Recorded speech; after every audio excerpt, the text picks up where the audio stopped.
Πανιά ιστιοπλοείας, η τριλογία. Μέρος τρίτο. Φροντίδα και συντήρηση πανιών. Η σωστή συντήρηση και φροντίδα των πανιών είναι απαραίτητη, ειδικά την περίοδο που έχουμε χρόνο να ασχοληθούμε και εμείς ιστιοράπτες και εσείς ιστιοπλόοι. Όπως έχω πει και στα προηγούμενα βίντεο, τα κείμενα είναι του φίλου ιστιοράπτη Γιάννη Κακίτση, που τον ευχαριστώ πολύ για την προσφορά του αυτή.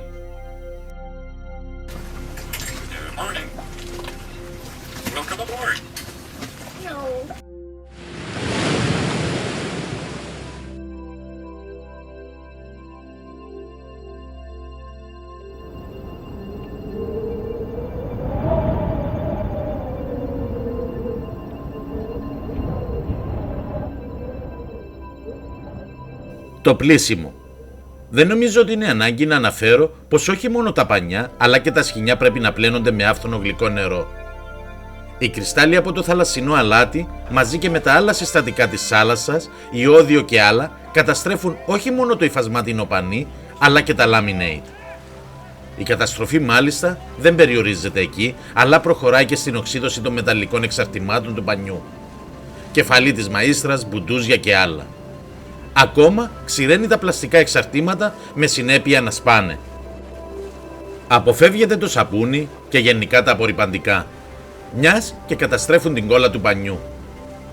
Το κολλάρισμα του πανιού είναι αυτό που συγκρατάει την ύφαση και μειώνει την ελαστικότητά του, προστατεύοντας συγχρόνως και τις πολυεστερικές ίνες δάκρων. Ακόμα και οι κλωστές που χρησιμοποιεί ο ιστιοράπτης έχουν ρητίνη.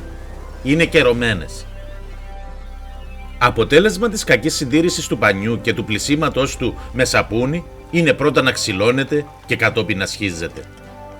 Εάν είναι δυνατόν, τα πανιά πρέπει να ξεπλένονται πολύ περισσότερες φορές από τη μία της χειμερινής συντήρησης.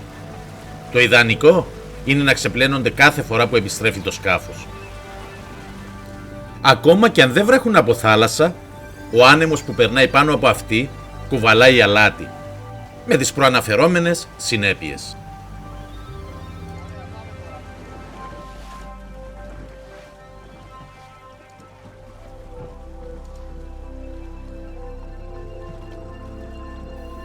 Η αποθήκευση.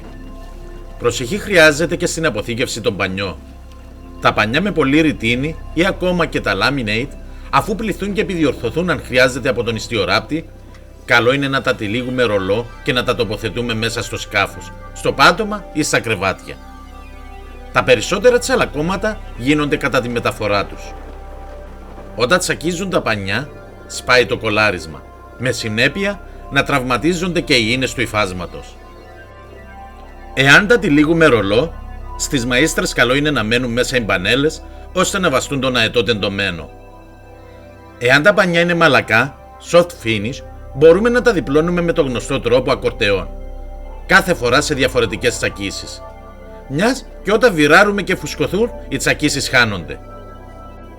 Πολλοί ιστιοπλόοι αφήνουν το φλόκο τυλιγμένο στον πρότονο με αποτέλεσμα να καταπονείται κάθε φορά που φυσάει και με ρίσκο να ξετυλιχτεί και να γίνει φυτίλια. Πέρα από το ξεχειμώνιασμα, τα πανιά πρέπει να τα προσέχουμε όλο τον χρόνο. Ακόμα και το παραμικρό ξύλωμα χρειάζεται διόρθωση, μιας και είναι επόμενο να ξυλωθεί στη συνέχεια όλο. Προστασία των πανιών. Για να προστατευτούν καλά τα πανιά σας, τσεκάρετε τα άρμενα. Συνήθως, τα σχισίματα προέρχονται από πύρους, ασφάλειες και ενώσεις, π.χ. στους σταυρούς ή στα ρέλια, ιδίως εκεί που ενώνονται με τα κολονάκια.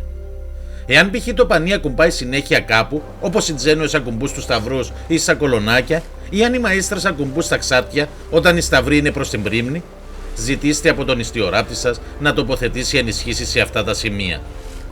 Επίσης, το σπίνακερ είναι πολύ ευπαθές, γι' αυτό χρειάζεται ιδιαίτερη προσοχή στο σάκο του πανιού και στα άρμενα που μπορεί να ακουμπήσει κατά το βήρα μάινα.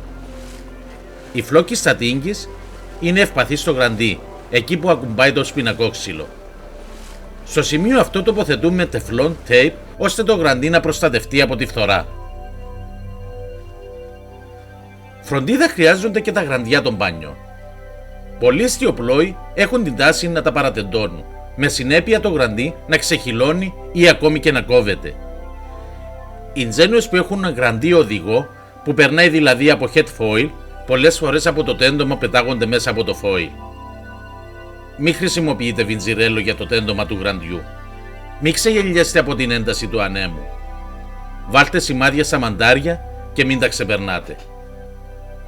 Φροντίδα και προσοχή χρειάζονται και οι μπανελοθήκες στις μαΐστρες, όπου τον πρώτο λόγο έχει ο ιστιοράπτης.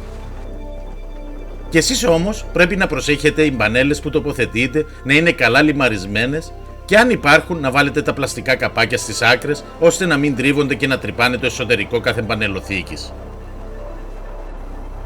Ιδιαίτερη μεταχείριση χρειάζεται η αφαίρεση και αλλαγή στα νούμερα του κάθε πανιού, όπου όσο εύκολα και να βγαίνουν τα παλιά νούμερα, η κόλλα παραμένει. Ο τρόπος για να βγάλουμε την κόλλα είναι να ανοίξουμε καλά το πανί βάζοντας ένα βαμβακερό πανί κάτω από την περιοχή που θα αφαιρεθεί η κόλλα. Τρίβουμε την περιοχή με βαμβάκι και ασετόν, αν δεν μπορούμε να βρούμε ξυλόλι. Και μετά ξεπλένουμε το πανί με άφθονο γλυκό νερό. Οι επισκευές του πανιού είναι καλύτερα να γίνονται από τον ιστιοράπτη που το κατασκεύασε, μιας και αυτός ξέρει όσο κανείς άλλος το σωστό τρόπο επισκευής του.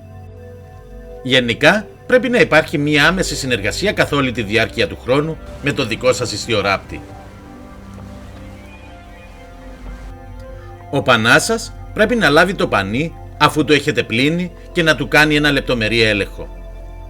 Μπορείτε να του πείτε και εσείς τις παρατηρήσεις σας για το πανί, ότι για παράδειγμα ο αετός έχει ξεχυλώσει ή οι μπανελοθήκες είναι ευπαθείς ή οτιδήποτε άλλο πέσει στην αντίληψή σας.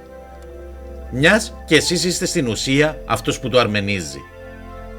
Ο ιστιοράπτης σας πρέπει να ξέρει να σας δώσει λύσεις. Μην αφήνετε τα πανιά βρεγμένα μέσα στους σάκους.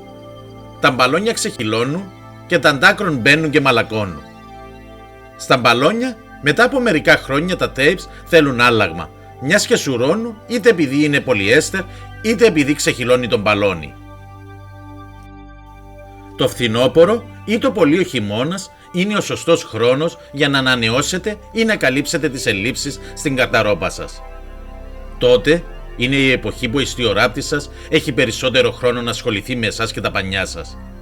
Τότε μπορείτε να πετύχετε και καλύτερες τιμές. Πιάστε τον πανά σας σαν γκαζέ και πηγαίνετε στο σκάφος σας. Οι παρατηρήσεις του για τα άρμενά σας θα σας φανούν πολύ χρήσιμες και θα έχετε όλο το χρόνο μπροστά σας να τα βελτιώσετε. Μην ξεχνάτε ότι τα πανιά είναι η μηχανή του ιστιοπλοϊκού σας σκάφους και η σωστή φροντίδα και συντήρησή τους θα σας βοηθήσει. Πρώτο, να τα ευχαριστιέστε περισσότερο χρόνο. Δεύτερο, να μην ξεχυλώνουν πρόωρα. Και τρίτον, να γλιτώσετε από παθήματα την εποχή που θέλετε να τα ευχαριστηθείτε. Ευχαριστώ πολύ που παρακολουθήσατε το βίντεο. Αν σας άρεσε, κάντε like και share καθώς και εγγραφή στο κανάλι αν δεν το έχετε κάνει ήδη. Επίσης, αφήστε τα σχόλιά σας είτε θετικά είτε αρνητικά.